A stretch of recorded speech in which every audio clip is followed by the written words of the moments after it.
Today's episode is brought to you by BCB Group. You're going to be hearing more about them later on in this interview, which begins right now.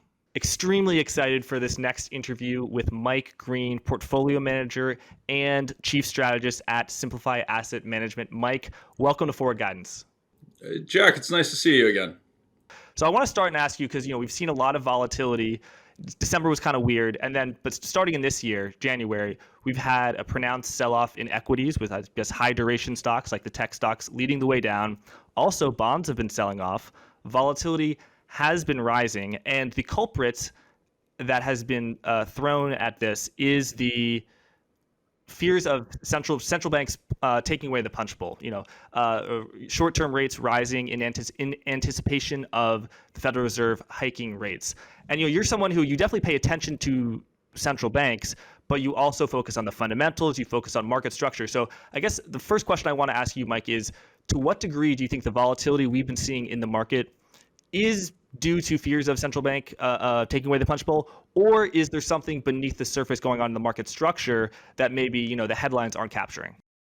So I think the answer is always that it's complicated, right? That there's a combination of the two. And so there's kind of this giant trifecta. There's the underlying dynamic of realized volatility is higher, right? Which market makers have to respond to a certain extent. And then we also have earnings season directly ahead of us with the highest level of uncertainty about earnings that we've seen in a while, particularly coming out of the tech sector. We have significant amount of uncertainty in terms of the Fed's next policy choice, which fits within the 30-day window currently of the VIX, right? Well, on a short-term basis, I'm relatively not constructive, right? So, my general view is that we've got two dynamics. One, people are going to have quite significant tax bills that they need to sell securities to meet in 2022 by March, basically. I'm kind of looking for a March low in the U.S. equity markets, and we'll see how much lower that is. And I could be wrong, by the way, right? Like it's entirely plausible that we rotate higher. I would highlight that, as I said, like it feels like the professional and active manager community has gotten very bared up on technology. They've gotten very bared up on the work from home type dynamic and are aggressively rotating towards an inflationary materials type dynamic late cycle, and would just highlight very similar to the behavior that we saw in June 2008. The thing that most people who know me have encountered me either in the Bitcoin space or through my market structure work, where I focus on the dynamics of the growth of passive investing.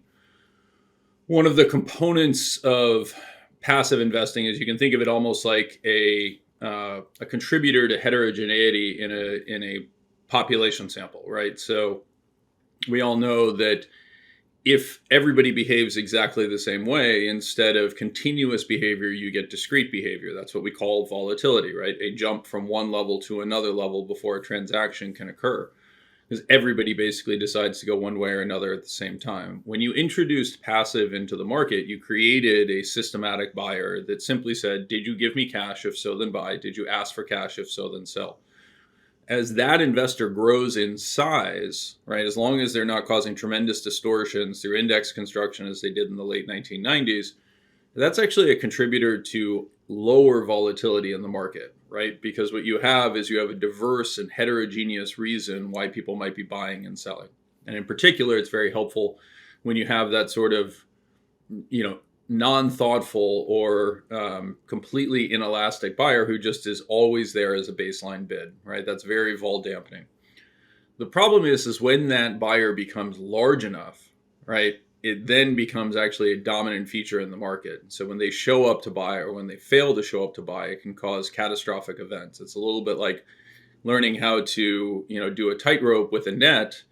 The minute the net has been removed, while physically nothing has happened to the act of walking over the tightrope, the consequences of falling have risen dramatically, right? And so you actually see this in simulations. Once you cross about 25 to 30% passive, the markets begin to increase in volatility. By my math, that happened somewhere around 2016, 2017. And we've continued to push higher than that. That for me, that's part of the reason why we haven't seen the retreat to lower levels of volatility. and why, when we came into this year, after seeing the tax loss selling for many of the names, the Cathie Wood type names that struggled throughout 2021, seeing that somewhat crescendo in the November, December time period as first mutual funds and then individuals and hedge funds went to maximize effectively the tax efficiency of what was otherwise a quite spectacular year. For most investors, at least, they held off on selling the Microsofts, Apples, et cetera, of the world. And one of the first things that I had anticipated that was going to come into this year was the possibility that people would then turn around and sell the leaders. And I think that's really what we've seen so far this year, is a rotation out of that leadership that people had resisted selling because they didn't want to incur a taxable gain, into what I would describe as the flavor du jour, which is the inflation trades, right? Whether that's energy or anything else. And we're seeing evidence that a lot of that positioning has gotten extremely stretched, right? So hedge funds are now more overweight energy than they've been at any time since the summer of 2008, right prior to the collapse in June 2008. I don't know if the same thing is going to play out, but it does feel like that rotation, that motion around it, with the baseline component of a larger passive universe that's just not there to change their allocations in any meaningful way or to absorb the money that's coming in, is responsible for the higher level of volatility that we've seen. About a third of the increase, right? So if I kind of think about that dynamic and I go from a baseline of 10 to 12 on the VIX in non-recessionary conditions, and I push that up to the 18 to 20 level, which is kind of my model for where the baseline should be today. And then I jump to kind of where we are right now at the 28, 29 sort of level on the VIX. The dynamic of the incremental component associated with a Fed that has come through very aggressively, and the dynamics of, is or is not Russia going to invade Ukraine? Has it already invaded Ukraine, which would certainly seem to be what is actually in play. They've done it by de facto by recognizing the independent republics. So they'll never actually invade Ukraine. They'll just, help their friends out in Donetsk and Lubansk, right? But I would suggest that about a third of it appears tied to that. And that unfortunately sets the stage for a feedback mechanism if something were to happen, if the U.S. were to choose to aggressively respond to Russia beyond, the threat of sanctions, or if, as I kind of suspect, this is more of a test of the West's response function and a distraction for the much bigger game that's being played in the South China Sea, then you could see a very significant move in volatility. Like that geopolitical dynamic, I think, would be quite substantive. We have significant uncertainty in terms of Russia. So we've got a lot of events that are sitting right out there, and it's reflected in the vol surface, where the front futures or the VIX itself is deeply in backwardation, right? So the front part of the VIX curve, the UX1 futures and the VIX spot, are actually sitting significantly above the UX2 futures, UX3 futures, et cetera. But that longer term vol is kind of sitting in that same 25, 26 range that it sat in broadly for the past year and a half. So we're not seeing a ton of evidence that, the markets are treating this as anything other than there are some very important events directly in front of us. But again, that back end vol, right, at 25 is dramatically higher than the back end vol of 17, 18 that we saw in that 26, 2017, early 2018 time period prior to Volmageddon. Just to provide a little bit of context for the audience, the VIX measures implied volatility, which is 30-day implied volatility for the S&P 500 major stock index. What is the market pricing in for what the volatility will be over the next 30 days? Whereas realized volatility is what the actual volatility is, and then there's futures on the VIX, which is what the market thinks the VIX will be at that point. And again, you can't trade the spot. If I look simply at the negative carry associated with the VIX curves, right now it's about minus 3% a month, so 36% annualized. That's a very painful hedge to hold in place. And likewise, that high level of implied volatility, exactly as you were describing with the dynamics of realized versus implied, means that something very significant has to happen. That tends to be a difficult condition to put onto the market, right? So it indicates that people have, by and large, taken down risk. And I think we know this if we look at some of the strategies like vol targeting or CTAs, et cetera. Their positioning is not aggressive. So, I think unfortunately where we are right now is we're in kind of a no man's land, very similar to, I would describe it as, late October of 2018, where we're just not sure what's going to happen next, right? Is the Fed going to hike 50 basis points? Is Russia going to formalize the recognition of the breakaway republics in the Ukraine and occupy them? Is that going to then lead to a NATO response and an escalation, right? Are we going to see a Taiwan incident emerge in the aftermath of the Olympics, which were broadly panned, and I think many people view them as a bit of a slap in the face to China? Do they feel the need to reassert themselves? So the quick answer is we don't know, right? And that's what I would suggest is actually being priced into the VIX curve, is a lot of we don't know. If earnings end up being okay, if Russia doesn't invade, if Taiwan doesn't turn into a further incident, if, all sorts of things don't end up occurring, right? So you effectively have now a negative test. The election of 2016, the election of 2020. The election of 2016, if you remember, the headlines were, Justin Wolfers and others had come out with, simulations that suggested that if Trump was elected, because of the behavior of Trump scoring points in the debate, right, against Hillary Clinton, if Trump was elected, the markets were going to crash, right? Well, when the markets didn't crash, the markets had to rip back in the opposite direction because it meant that everybody had prepared in advance for this expected crash, right? Same thing, I would argue, is happening here, where we're setting up the conditions for a sell the news under almost any scenario. If the Fed hikes 50 basis points, how is the market going to interpret that?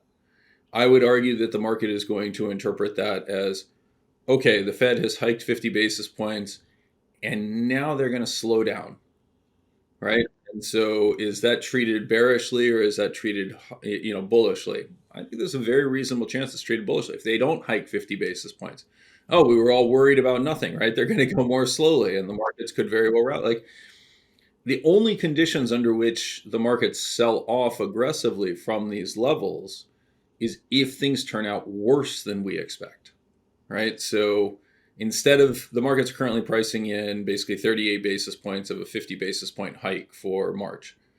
If the Fed hikes 50 basis points, we'd probably sell off a little bit, and then the markets would say, okay, that's not quite that bad, right?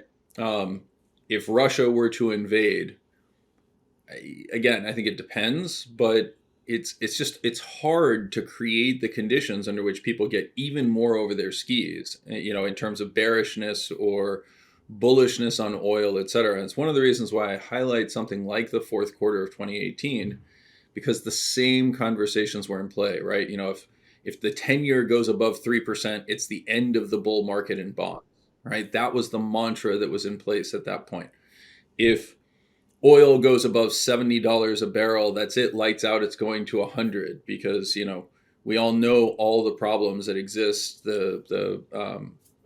Donald Trump is engaged in MMT and he's cut taxes, and, the world is going to explode to the top side, and inflation is coming. And it was, by the way, I mean, we saw prices rising even back then.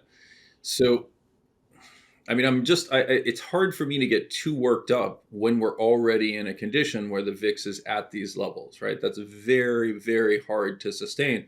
You can reverse engineer what that's telling you a market is trying to price for the next 30 days, right? It's somewhere in the neighborhood of the market being expected to move 2.25% every single day.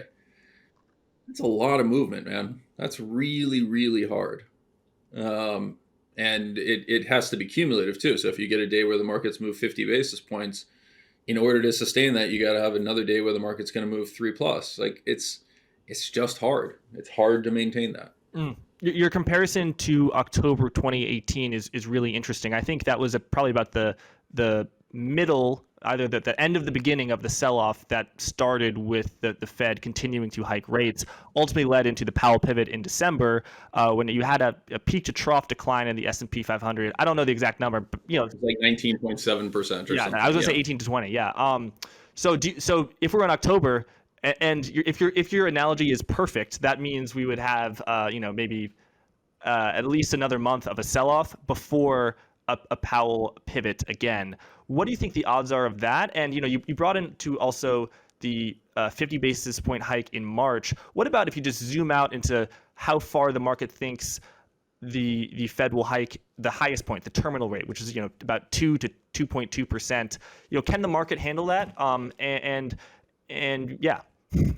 Yeah, no, it's an interesting question. So I think that there's a couple of clues that I would point to, and others have hit on this really, really well. Jim Bianco has been one of the people making the great point that the fact that Powell has not been reconfirmed and won't be reconfirmed until after the actions in March, right? So this is a very unique situation in which a Fed chair is de facto in place, but is not actually approved for his next term, right? How much that's playing into the political realities of being forced to do something, right? Don't just stand there, do something sort of thing, is very difficult to know. I know that the people that I interact with in this administration, they're all quite concerned because people feel very frozen, and the dynamics of the Fed being forced to do something creates some optionality for the Democrats to say, well, at least we're trying to do something, right? We're trying to hit it. If it blows up, then it's Powell's fault, right? And he can be fired or not reappointed. If it ends up working out brilliantly, then the Dems solve the problem and the midterms look a little bit better for them. They currently look terrible. I understand why the vol is high, and you hear it in my voice right now that there's a lot of uncertainty that's out there. If I think about the second part of the question, which is, what can the market sustain? I would point to a couple of areas in particular, high yield and kind of the zombified company dynamic, which represents probably 15 to 20% of the Russell 2000 at this point. If you're not a company that's making significant profits at this point, like the odds are very low you're ever going to make profits. Those, if I look in the high yield space, and in particular, if I look at the characteristics of how much my interest or my debt service costs are going to go up from a refinancing at this point, recognizing that my last refinancing, the typical duration for 5-year or tenor for a high yield bond is somewhere in the 5 to 7 year time period. And you typically want to refinance that anywhere from 2 to 3 years prior, right? Because you don't want to get yourself caught in that kind of crapshoot of the last year or two. If I look at the refinancing costs today, they've risen so dramatically that, as a couple of people have pointed out, we've had no high yield debt offerings or refinancings for a couple of weeks now. That's very unusual. It tells you that effectively management teams are doing the equivalent of gambling that they're going to get more attractive entries. And that makes sense if they really can't actually afford the higher refinancing costs, right? So, again, just to put it in perspective, a bond that was issued in, let's say, July of 2020, you would have, as a high yield, a typical high yield borrower, paid anywhere from 3.9 to 4.5%, right? Today, that's going to cost you anywhere from I think it's about 6.2 to 7.5, right? That's a huge jump in interest expense for a heavily levered company. And I'd suggest that most of them can't handle it, right? And we're seeing that in the markets. It's creating conditions under which junkier, lower quality companies are beginning to underperform again, particularly if you adjust for sector. You're not seeing participation from any of the commodity-oriented names. With oil prices pushing dramatically higher, you're seeing multiples compress as compared to expand, which reflects, I think, the expectations that this is a very short late cycle. I actually just pulled up U.S. Steel the other day. It's trading at 1.9 times earnings. Admittedly, it's quite levered and has, some of its own characteristics, but the markets are very clearly saying we are late in this cycle, and it's not at all clear that the Fed can get away with what they want to. Now, will they choose to pull a Paul Volcker? And I somewhat push back against the narrative of pulling a Paul Volcker, as you've heard me talk about before, and choose to crash the economy in order to fight inflation. It feels like that might be in play. I don't think they'll do it, but that's certainly what the forward curves and rates are suggesting. That's certainly what the language that's coming out of the Fed is suggesting. And a number of very astute commentators have highlighted this risk. It's, this is one of the first times I would argue that the Fed is going to be forced to kind of make a choice. Now, again, for me, the irony is I look at the inflation and I say, that tells me what happened.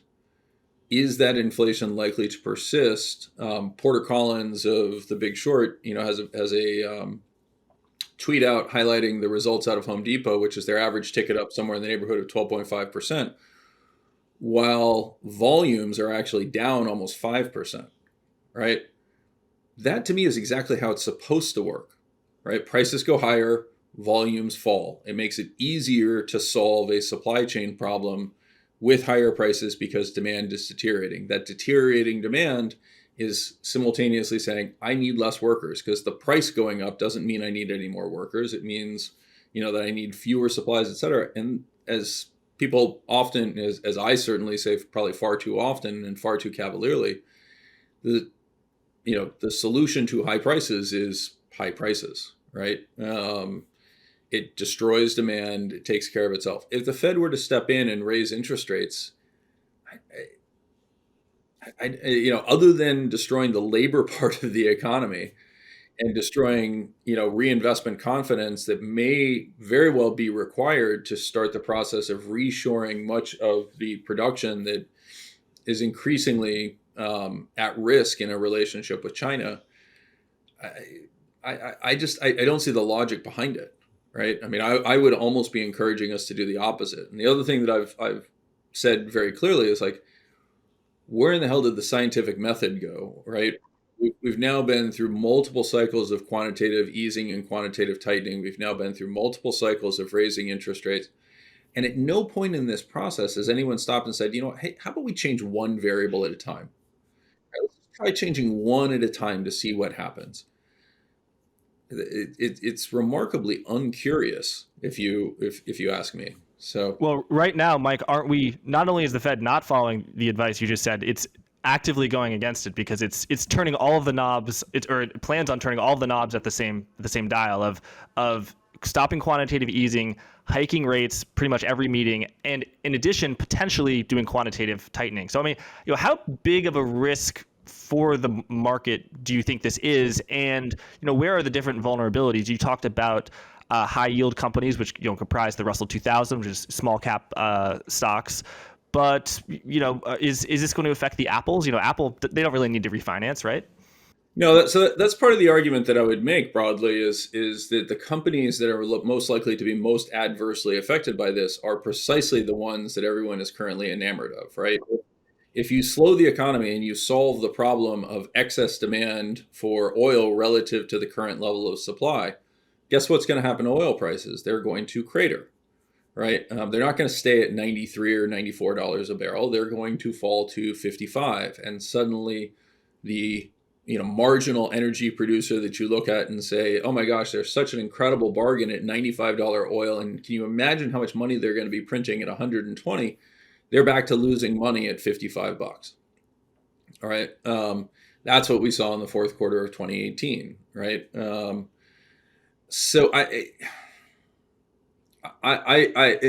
just can't kind of shake the image, and it's very disappointing to me of, Tom Cruise in Risky Business, going to his parents' stereo and the amplifier and just pushing everything up. Right. It's, that's not exactly a centrally planned economy, but boy, does it make for an impressive, musical display and dancing in your underwear, right? Which kind of feels like where the economy might be, dancing in its underwear.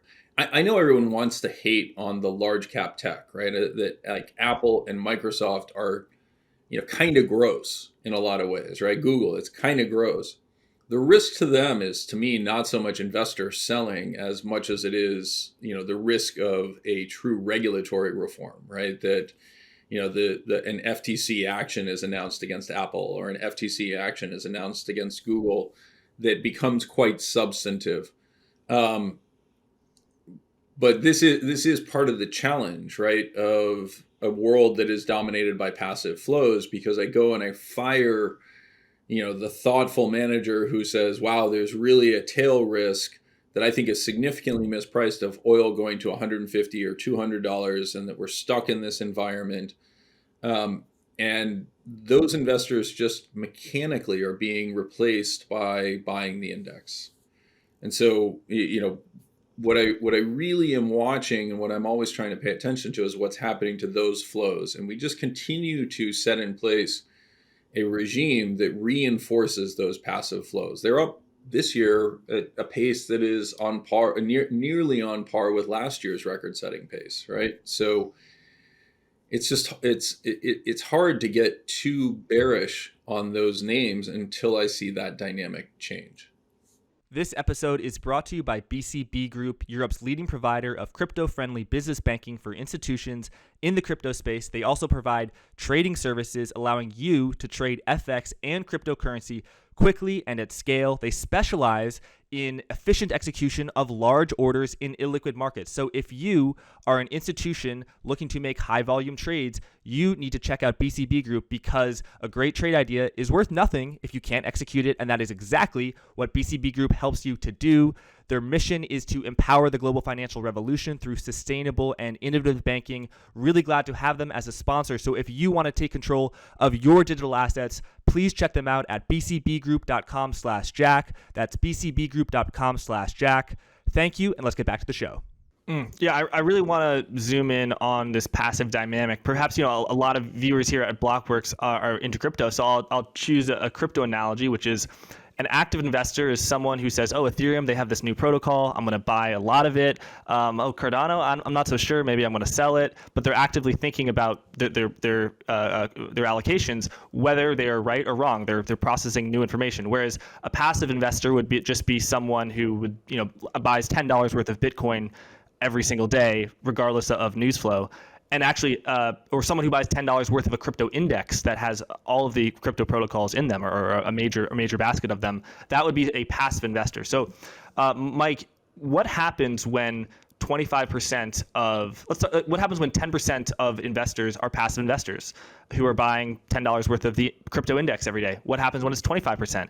What happens when it's 40%? And where are we now? 45%? So I'm going to take a tiny bit of exception with your description of passive, and just highlight that there's a paper by Bill Sharp, who won the Nobel Prize in Economics, 1991. It's called The Arithmetic of Active Management. It's somewhat used as the Bible for those who rationalize why it makes sense for the average investor to index. It is very simply, it points out that by definition, all passive investors have to own, if they're buying in proportion to the market cap index, as you highlighted, they have to have the same portfolio as all the active managers in aggregate, and therefore the only difference in performance is going to be the fees that are charged. And since fees are lower for passive vehicles than they are for active vehicles, a passive investor will outperform over time. The problem is if you actually read that paper carefully, the definition of a passive investor is actually quite important, which is a passive investor is someone who never transacts. Right now, the problem, of course, is that means that your definition of a passive investor is somebody who just buys $10 worth of Bitcoin every single day. They're not a passive investor. They're an active investor that just has a ridiculously simple algorithm.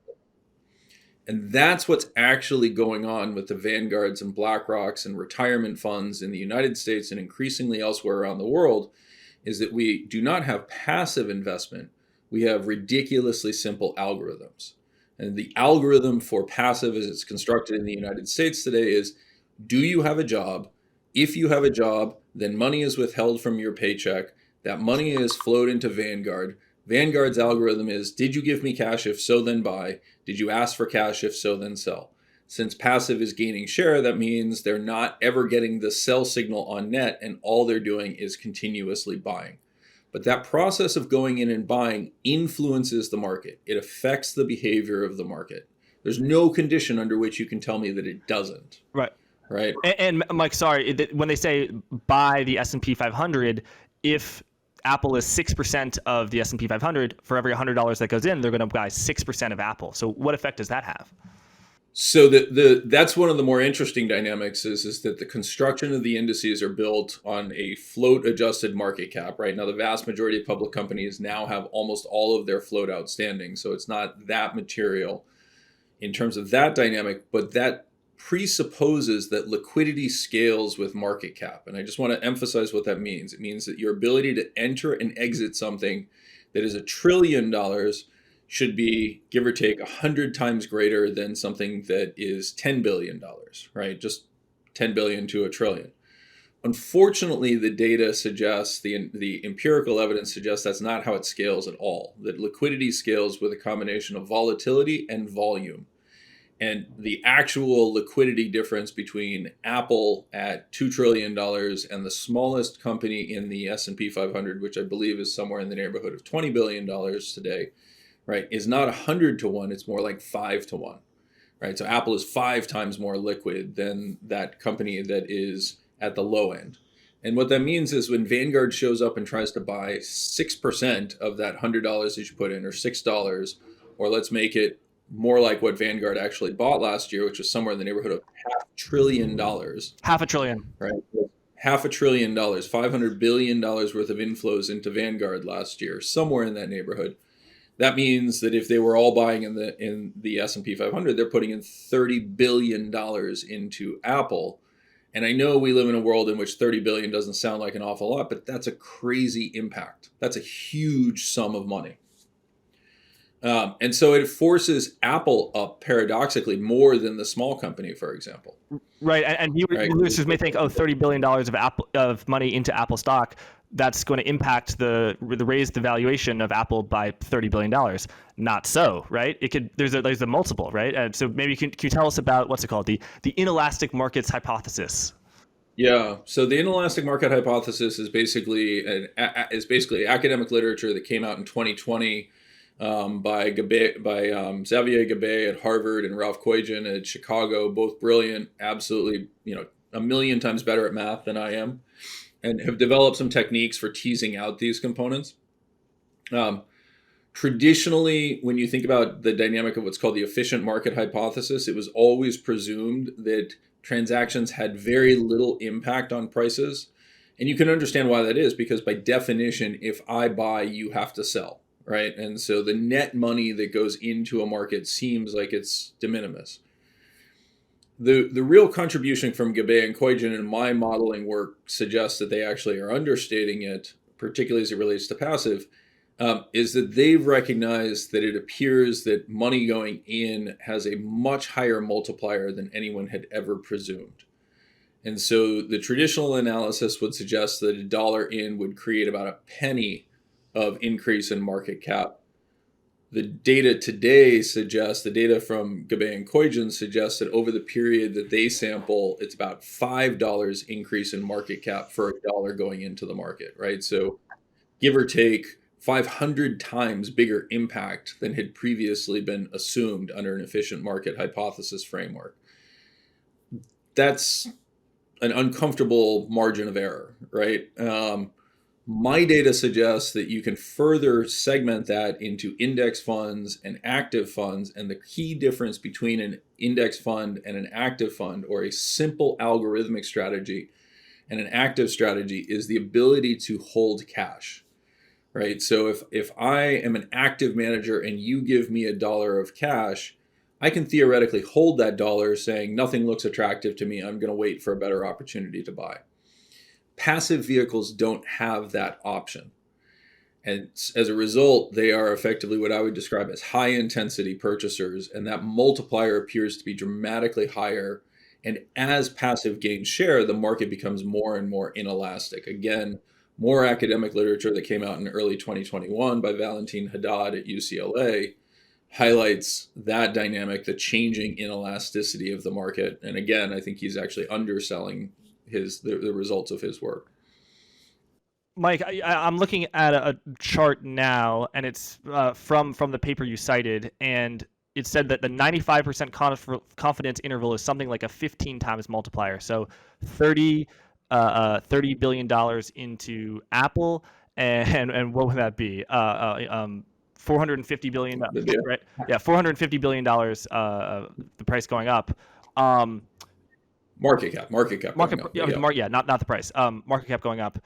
It's my understanding that you think that multiplier can go even higher, right? Tell us about how high can that multiplier go, and also what are the implications on the selling side when there's a complete loss of when it's it's too many sellers and not enough buyers. Well, so first of all, I would just highlight that this actually has huge ramifications for the crypto space as well, right? So there's often debates around things like what is the impact of Tether. Tether's market cap is somewhere in the neighborhood of $70 billion. And people's argument is, well, that can't possibly be that important relative to a $2 or $3 trillion crypto market.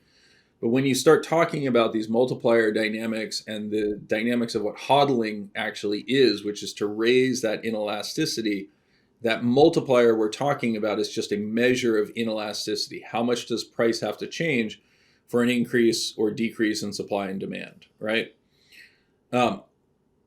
That if I think about that multiplier in its extreme form, right? So now let's just imagine a world in which there's only two types of investors. And I want to emphasize this is a very simplified world. Your typical active manager will carry around 5% cash, right? So if you think about a really simple model in which there's only $1,000 invested in the market, by definition, that means that there's $950 of equity and $50 of cash, right? If I switch that to 100% passive, your typical passive fund carries somewhere around 10 basis points, 0.1% in cash, right? So if you think about that model, one way of thinking about it is to say, okay, let's just assume it's totally de novo. We've got $1,000 invested. Therefore, there's $999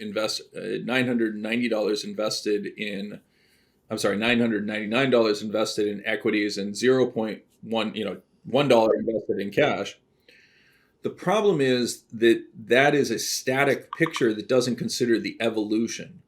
And so if you actually think what's happening is something that's really important, which is that we're moving from active to passive, that gives you a very different answer. If I take a market that is 100% active and I transition it to one that is 100% passive, that process of doing so means that I'm firing investors that have an affinity or relative affinity for cash and replacing them with investors who hate cash. And the only but the market is closed, right? There's no money going in or out. So the cash has to remain unchanged. I buy, you sell, the absolute value of the cash in the market remains unchanged. So where's the cash go? The cash doesn't go anywhere. That's exactly the point. The only solution set is for an increase in valuations, right? And so when you actually walk through the math under those assumptions, that 5% transition to 0.1%, the only possible solution is that valuations rise at least 50x, right? So we're talking Shiller PEs of 900 sort of thing, right? 800, I'm sorry. That's obviously absurd. Well before we get there, the volatility of those sorts of price changes create the event that you were referring to, which is a crash of undescribable proportions. And again, you can just think about that in the simplest form. Now imagine that you inhabit that world where it's 100% passive, right? So there's 50 times, so $50,000 worth of equities against $50 in cash. And just so people understand how extreme this is, the world's largest passive vehicle is the Vanguard Total Market Index, which has somewhere in the neighborhood of $1.6 trillion in assets across its various share class forms, and has minus $100 million of cash, right? So it has no cash, it has negative cash.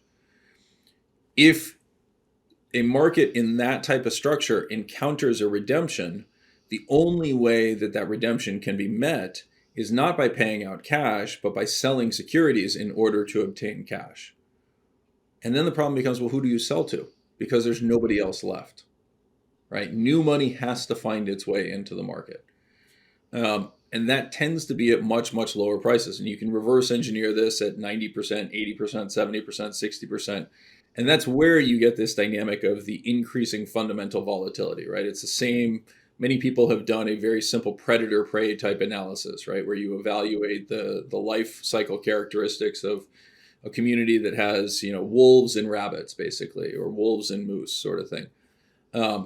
When the predator becomes too large, the population collapses. And that's all we're describing here is we're losing the liquidity, we're losing the ability of the markets to respond to demands for cash or infusions of cash. So effectively, once you put it into these HODL-ing farms, right? Once it's inside Vanguard, it's effectively HODLed. The only way it comes out is if Vanguard experiences a redemption, right? Or they change their weighting schema or something else, right? But for the most part, you can almost treat those as insider shares. And that is part of the dynamic that's going on. And exactly like what happened in 2000, when the insiders ultimately decide that they're going to sell, what the picture looks like. Well, haven't we started to see that already with insiders selling a lot of stock? Well, we've seen crazy amounts of insider selling. Again, this is one of these reasons why the system has a self-regulating feature. The higher something goes in price, the wealthier and the more money that is available for the insiders to sell, and the more money that is required coming in from the outside in order to keep the system stable and propped up. It becomes very hard, right? You can't get to these extraordinary extremes where the market is 100% passive, et cetera. But it does help you understand the likely evolution of price behavior in the markets.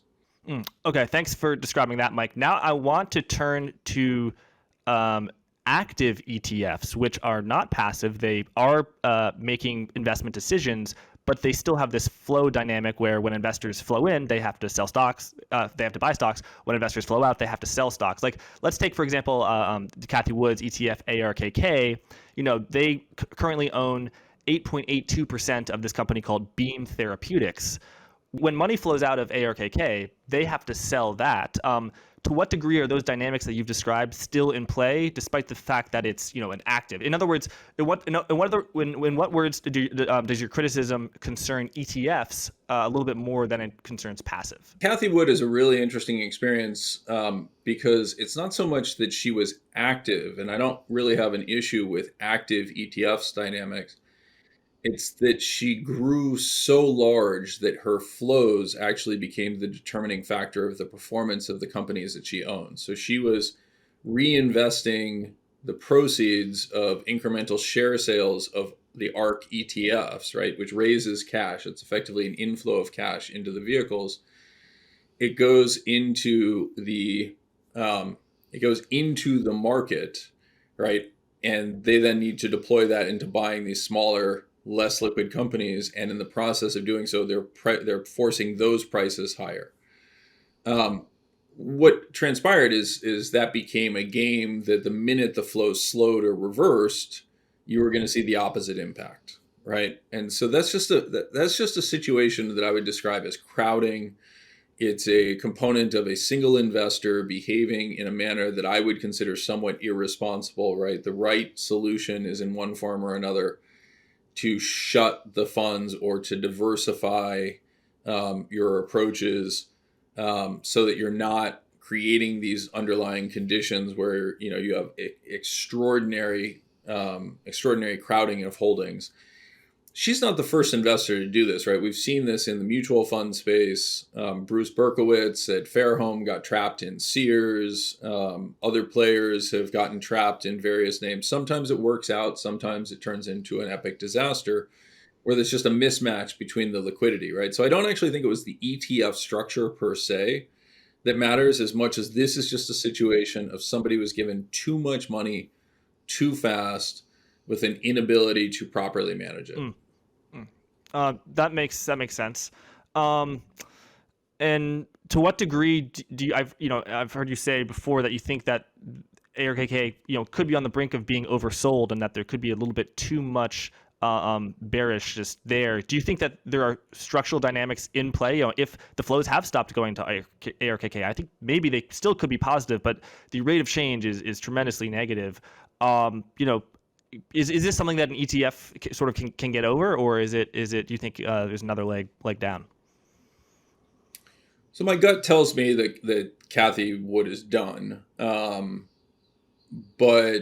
it's going to take a long time for that to play out, right? So remember, there's always investors that just don't pay attention, that experience loss aversion, right? So they don't want to take the loss, even if it's the right thing or the tax advantage thing to do, right? So there will be an element of limping along for an extended period of time. Things like the Janus 20 and the Munder net funds were ultimately merged into other vehicles. My general sense is that in this case, there may have been a little bit too much flying close to the sun. And so other people have highlighted the fact that what's happening to Cathie Wood looks almost identical to the sell-off in the NASDAQ 100 in 2000, and that it's tracking very closely, and we'd be somewhere in the summer of 2002 sort of framework if it's equivalent. I actually don't think that's a terrible analogy, but I think that it's mixing an apples and oranges characteristic, right? So the NASDAQ 100 is an index as compared to a fund, right? And my expectation is that Cathie will have negative flows for probably the rest of her career. It'll have been a very profitable experience for her, but I would be surprised if ARK itself survives. Now, with that said, many of the names within that universe, I'm beginning to get the sense that people are selling them without being particularly thoughtful, right? So I don't know what's happening to Overstock today, but for example, we just saw that the New York Stock Exchange, actually the ICE parent of the New York Stock Exchange, just took an equity position in T0, which is a division of Overstock. Overstock itself has a relatively profitable business selling online. Whether that's sustainable and will remain as profitable as it was during the pandemic, I think is somewhat skeptical. But it's only trading at like 14 times earnings, right? So like, how much am I going to get myself worked up over the outrageous overvaluation of something that actually has fairly significant potential on that? It's hard for me to get too wound up in the idea that it's a truly terrible idea, right? I have no idea what the valuations for DocuSign or Teladoc or any of these other things are right now. But I will tell you that these are products that do appear to have staying power. And the critical message from the NASDAQ 100 experience was that many of these companies actually emerged as extraordinary, world-changing enterprises, and many of them completely failed, right? So like, I do think that she has a component of the disruption, right? I just don't think that she's going to be the player that gets to ride off into the sunset successfully on it, right? She flew too close to the sun. She's gotten burned. Those sectors are likely to struggle for an extended period of time. But man, I don't buy into the worldview that like ExxonMobil is the next great growth company. I just don't see it. So may I ask, so what are you constructive on at this juncture, or you're kind of not constructive in a lot of things? If there's an area that I think is particularly interesting, it's fading the current pricing in bonds, right, at the front end. If I were to highlight things like the Fed funds contracts or the euro dollar contracts for December 2022 that are pricing in 7 hikes, currently a little bit less than that right now, with very elevated levels of volatility. The break even on a December euro dollar put at 98.50, so December 22, the EDZ2 98.5 put is pricing over 50 cents, right? Meaning that you need to have 3-month rates at 2% by the end of the year to break, over 2% by the end of the year to break even. Man, that's hard for me to buy into. Yeah. You're going to have to listen to a lot of podcasts about inflation for that to make sense to you. Well, what it tells me when you see this sort of behavior and you're starting to see the wobbles at the top, like it typically tells me that somebody got caught on the wrong side of selling that put too early, right? So when the Fed in 2021 tells you we're never going to hike until inflation is out of control and everyone expects inflation to retreat by the end of December 2021, the temptation is to view those puts as free money, right? So, okay, I'll sell it for 3 cents, 2 cents, and just print that money. Well, those are now priced at 60 cents, and they were as high as 72 cents, I believe. that sort of behavior tends to indicate that somebody tried to stick those into, their desk drawer, hide the losses, ignore the losses. Professionals don't like taking losses any more than retail does. But every once in a while, your risk manager comes over and says, yeah, you're out, right? I don't care whether you're right fundamentally. We can't carry the risk of this position, which has gone from a 2-cent option to a 60-cent option, meaning it's 30 times the budget that was on your portfolio before, right? Very, very few people can survive that type of dynamic. And it feels like part of what's actually transpired with the speed and rapidity of the curve flattening, with the speed and rapidity of the move that we've seen, the implied volatility levels, that people are being forced out of those positions, forced to seek buyers in a market that doesn't want to provide them. Like that's why I highlight those. Like that's what I'm looking for when I'm saying, you want to sell volatility on occasion. I want to find a situation where people are forced to buy it, and then I'll turn around and say, okay, now I'll sell it to you. Mike, to what degree do you think the epic drawdowns we've seen in Peloton, Zoom, DocuSign, you listed a few, to what degree can those drawdowns be laid at the feet of passive investing? Or is it more to do with the macro regime? And also going forward, how vulnerable do you think the market will be, and particularly those individual stocks will be to passive dynamics, and in what ways?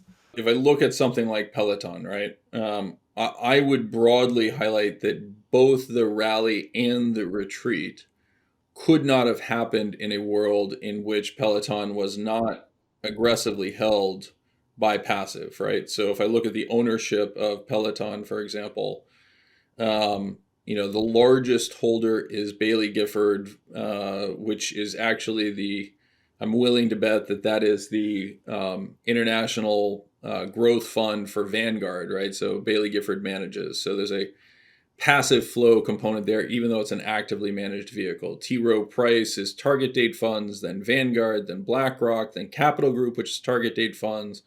Then obviously Tiger is active. Fidelity is about 85% passive at 2%, et cetera. So you start running through this and you recognize that like a high proportion of the ownership of Peloton exhibits this characteristic of inelasticity.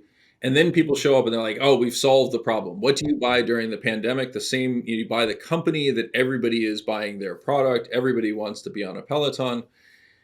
And then the process reverses, right? And so you've also introduced Cathie Wood, right? So Cathie Wood was a natural buyer of this disruptive technology, et cetera, right? I don't actually know what her holdings are there. But you see this sort of behavior where there is inelasticity, right? Where nothing you do is going to get Vanguard to sell to you. And yet a whole host of active managers are running around like chickens with their heads cut off, trying to figure out what the answer is, right? Like, well, okay, what can I feel comfortable buying and explaining to my investors why I bought it? Well, I'm going to buy Peloton because the fundamentals are improving so dramatically, right? Then when they go to sell, having seen the fundamentals explode, the market doesn't have the liquidity that you would imagine for a stock that size, and you start forcing the prices lower, and it turns the momentum negative. And on the next dollar that comes into Vanguard, they buy less of Peloton than they were buying before. They don't sell, but they buy less, right? And so you're now trying to sell more. Vanguard's trying to buy marginally less. The net impact is you start forcing prices down lower and lower and lower. I think that's part of, I think it's a critical component of what's largely played out here. And I think the great irony is that, everyone wants to focus on this and say that, there's something surprising in terms of the dynamics of what's transpired with Peloton. Like they sell bikes and they sell membership services, right? Once you own the bike, that large component of the revenue is primarily gone. But that illiquidity means that the price move is going to be much worse than it was before, right? And I think that's largely what's happened. I just think it's fascinating that underneath a market that has barely moved, right? I think the S&P is give or take 10% off of its all-time high. We have legions of stocks that people will be able to point to that are down 70, 80, 90% in some situations. And I find it interesting, again, going back to the commentary that's made earlier on. It's like people are more convinced than ever, like everything's going down, even as things are already down 90%. Like that just, it feels disingenuous to me. You know, I could be wrong. And some very, very smart people, including my friend David Einhorn, for example, have made the very good comment that, you know, a stock that was ridiculously overvalued doesn't become fairly valued down 50%. It may just be slightly less ridiculously overvalued. That's definitely true for some stuff. But I also think that there are some interesting single stock opportunities that are emerging that in the current mantra, I think people are not paying enough attention to. And would those be in the particular, like the tech sector, the sectors that have been most aggressively I'm sold off? more drawn to the tech sector than I am elsewhere in those types of analysis, right? And you're more constructive than I had anticipated on, let's say, Apple and Microsoft. You know, given people who are critical of passive, or who note that the vulnerabilities within passive typically, you know, attribute to Microsoft and Apple that they've been a huge beneficiary of these passive inflows. And you're kind of like the godfather of criticizing passive. So Well, no, I want to emphasize, I think that they are in a bubble. I think that they are the most affected by this bubble. I think it's completely insane that the dominant cell phone company, which is clearly a mature industry that's not growing rapidly, the largest market is going to become increasingly unavailable to Apple in the form of China, right? Like we kind of know the evolution of a lot of these things. I think it's completely insane that they're valued where they are. But I don't see the flows changing, right? So I just don't care that much right now. At some point, the piper is going to have to be paid on this stuff, but I'm not seeing the evidence that says it's now. And tell me about the inflows, because I saw, you know, there was a huge amount of inflows throughout 2020 and 2021. Is it slowing down now? To what degree is the Federal Reserve responsible for the huge amount of money that's flowing into stocks via the portfolio channel? So I think the Federal Reserve is less important than people think. Ways that it does affect it, right, is more on the credit side than anything else. So if I think about the dynamics of repo, like you're not really using repo to lever equities, right? A lot of the behavior that you see in the market in terms of people's willingness to lever exposures, et cetera, are conditioned on things like realized volatility. And so as realized volatility has risen, risk budgets by definition are tightened in, right? You're managing your portfolio on a value at risk metric. If realized volatility is higher, then your portfolio is perceived as more risky. You can't run the same degrees of leverage. And again, I think that's a big chunk of what we're seeing is yes, flows are coming in, but they are being deployed with less leverage. If I look at things like vol targeting strategies, which are very common within insurance companies, for example, where they are managing to a expected level of volatility and using the realized volatility to drive those dynamics, it creates a very pro-cyclical component where right now their allocation to equities is very low, right? So relative to what we've seen historically, those have already sold. And until we actually see an event that requires those flows to reverse that are currently coming into markets, I genuinely struggle with how this plays out in the way that everybody kind of wants it to, right? We want the crash, we want the Germanic guilt to kick in, and we want to pay and suffer for our sins. Like that will come, but it's just not in the flow data yet. And it's really hard to make that happen because of the dynamics of how we manage these things. Very interesting, Mike. A lot of people have developed different strategies to shield themselves from the risks of passive investing, and in some cases take advantage of them. Your strategy is very interesting. You can't talk, I don't think, individual products, but with your work at Simplify, you have a strategy where a lot, vast majority of the fund is in the SPY, the passive index, or maybe it's the Vanguard, so it's cheaper, I think. And then you also own extremely, extremely deep out of the money put options, which is the right but not the obligation to sell. So essentially it's it's not car insurance, it's tank insurance. It's extremely cheap, out of the money convexity. Why is that strategy something that you favor as opposed to some of the other strategies that people who think about passive have developed? And I'm actually going to be doing an interview on Real Vision with Hari Krishnan and Ash Bennett, Bennington, Ash Bennington, who have written a book, Market Tremors. Hari's book, I can't see it on your shelf, but I believe you that it's there.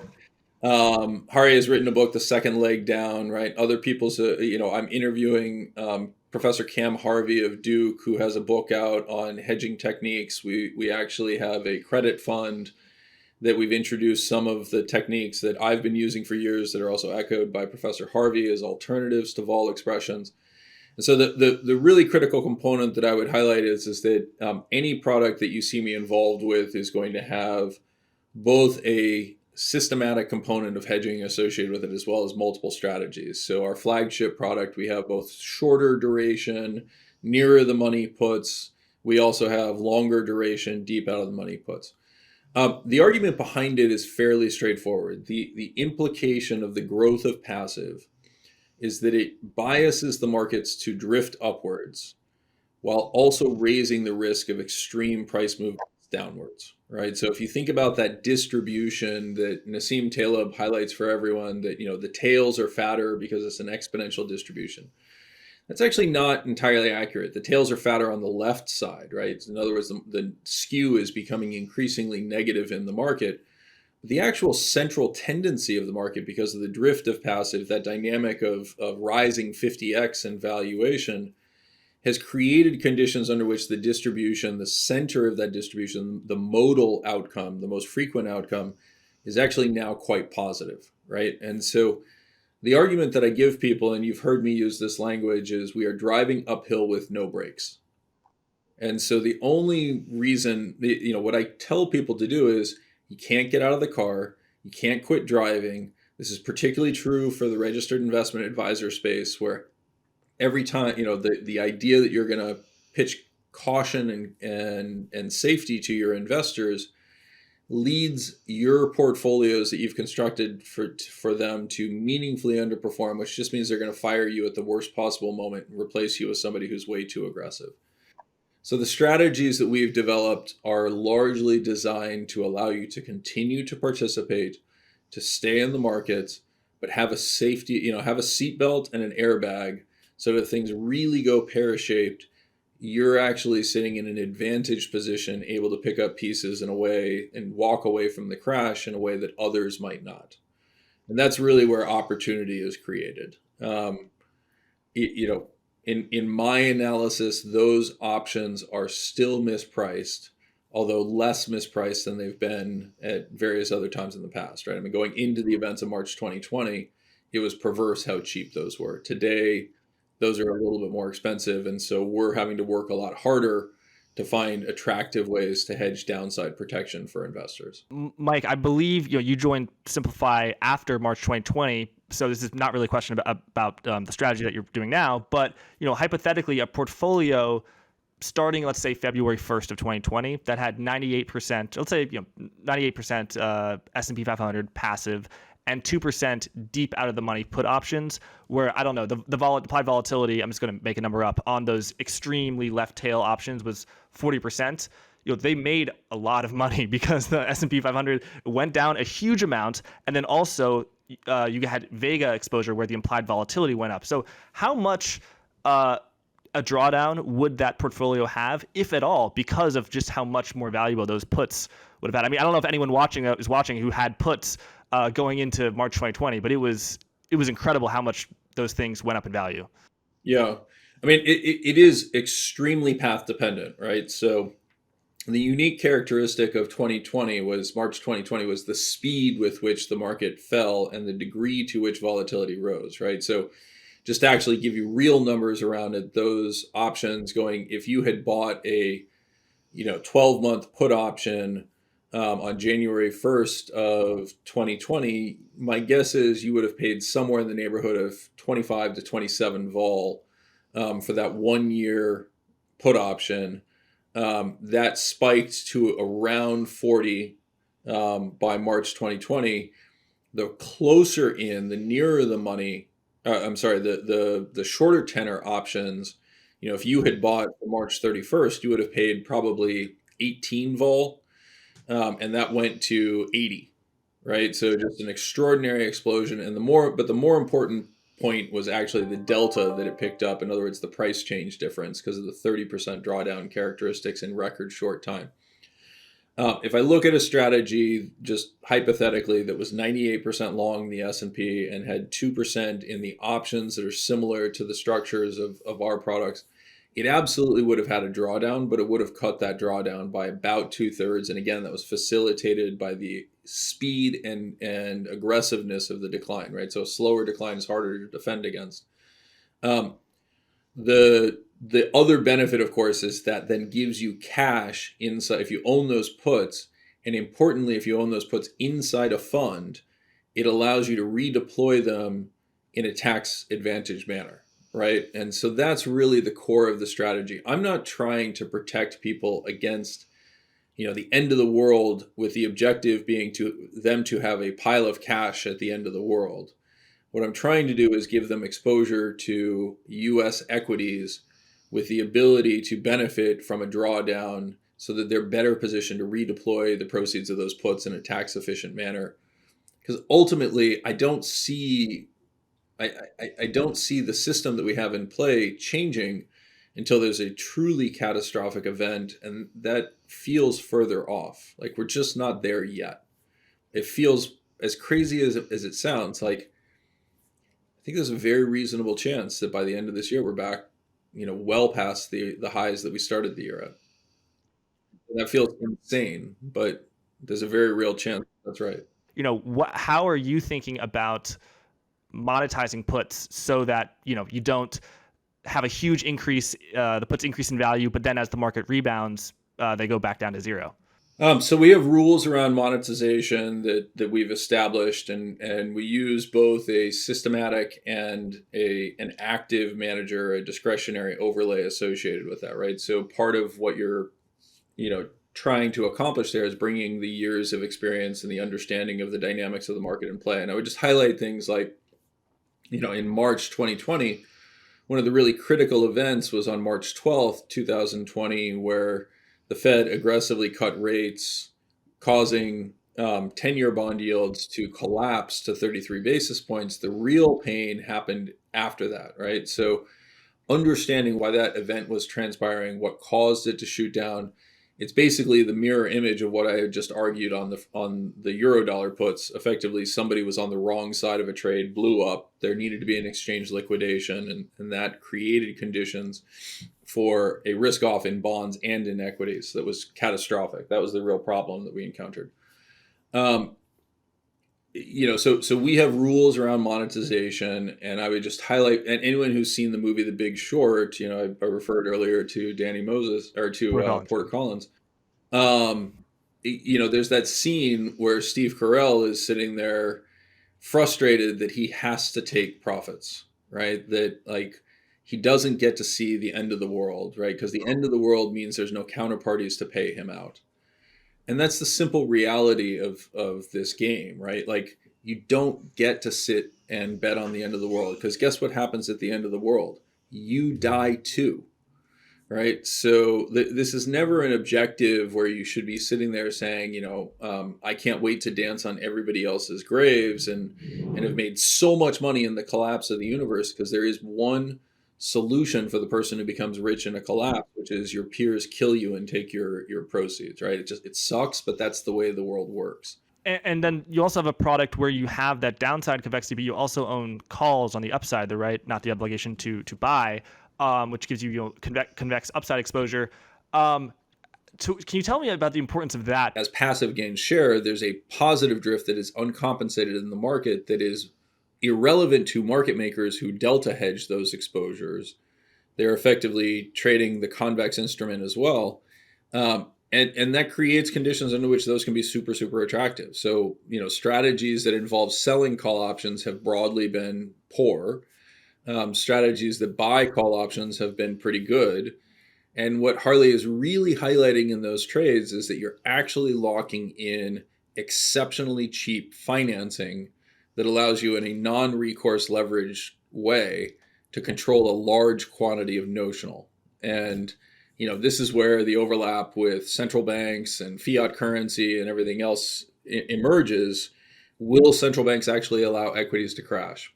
Probably not, right? Will they step in and remove quantitative tightening if markets begin to crash? Probably. Will they engage in balance sheet expansion to restart the system again?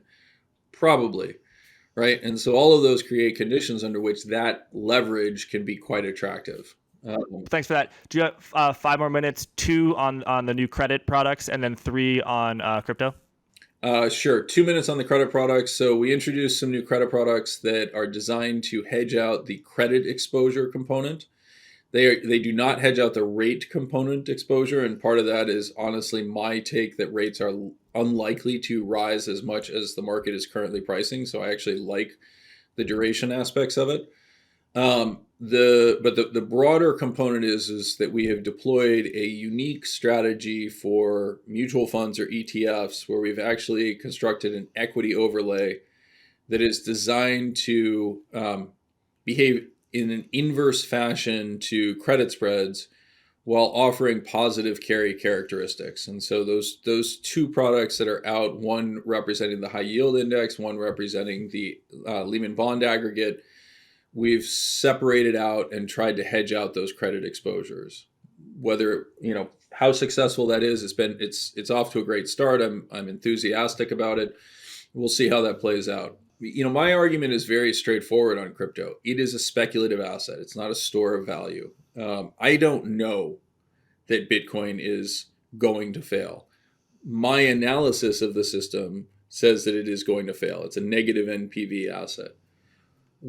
With that said, crypto more broadly, this idea of digitally native securities is incredibly important, right? I mean, my wife constantly gives me a hard time because I've got, a few physical shares that I own, right? That my mother actually bought for my kids as decorations for their room in one form or, as various forms of gifts. And the irony is that because these things are in paper form in DTCC, the central clearing facilities, still operate in paper form. I get checks for like 3 cents, and I get tax forms for like 16 cents, right? And you get these crazy outcomes. Those go away when you start to move to digitally native securities. And we are in that transition process. And this is part of the problem with any revolution is that there's a combination of, huge scams that are going on, but it requires a kernel of truth that sits at the center of it so that it doesn't sound completely implausible, right? I mean, if we were selling reservations on spaceships to Mars, there'd be very few takers, although I know that sounds incredibly exciting to people. But what we're actually saying is, hey, we're going to completely reinvent the financial system because it doesn't work. And wouldn't it be amazing to buy in and get equity ownership of TCP/IP, right? To use the language equivalents. Well, that's just a stupid characterization of what's actually underway, right? You're buying a speculative token that is paying the accountants in the system when you're dealing with Bitcoin, right? To maintain the sanctity of a blockchain that preserves your transactions in this permissionless, non-censorable system for every future government investigation in the, that exists in history to check out who behaved in a seditious manner. Like, what's happening in Canada, if you remember, this is exactly what I told people was going to happen. You'd raise your hand and say, hey, guess what? I'm a traitor, right? Like, I'm not saying you are a traitor. I'm saying that's how the government is going to interpret it. Unfortunately, we're going to have to leave it there. Mike, is there any way you could just summarize your views in maybe 30 seconds to a minute? It can be about inflation, rates, equity, passive, whatever you think is most important. Okay, so the 30-second summary. Broadly speaking, I think that most of the inflation that we're seeing is transitory. It's a frictional dynamic that's associated with shutting down and then trying to reopen an economy. It's akin to an older person getting out of bed and feeling the aches and pains even as they're well rested. We're doing everything we can to exacerbate that through bad policy, but that appears to be the core of the issue. There will be a component of persistence associated with it, as things like OER, et cetera, have slow moving averages associated with them. That means that this will persist at higher levels. But we're already beginning to see the goods and inventories pile up. We're beginning to see the clearing of the ports, maybe not to the degree we want to see, but that is happening. As it relates to the Fed actions, like clearly the Fed is boxed in and politically has to act. I think it's a mistake. I think they'll be forced to reverse that relatively quickly. All of those combine to create what I would suggest is relatively short-term opportunities for markets to be fundamentally bearish. And I continue to think that sometime in March we'll have a low that is lower than what we experienced in January on January 24th. But from that point, I start to get pretty bullish, and I struggle with, how the world looks that bad from a financial market standpoint. The one thing that I've started talking to people about that I'm really, really concerned about is what's happening in the emerging markets and the developing world, where the shortages of things like fertilizer, et cetera, are setting up conditions for persistent shortages of foodstuff that have very minor impact on inflationary conditions in the United States and developed world, but have a catastrophic impact in the developing world. So I'm paying close attention to that. So hopefully anybody who tuned in and listened to us for this long just jumps to that 30-second summary and we can move on. Jack, this is fantastic. I enjoyed it very much. I do have to hop off. Thanks so much, Mike. It's been an absolute pleasure. People can find you on Twitter at ProfPlum99 and can find your work at Simplified. Mike, thanks so much. Thank you.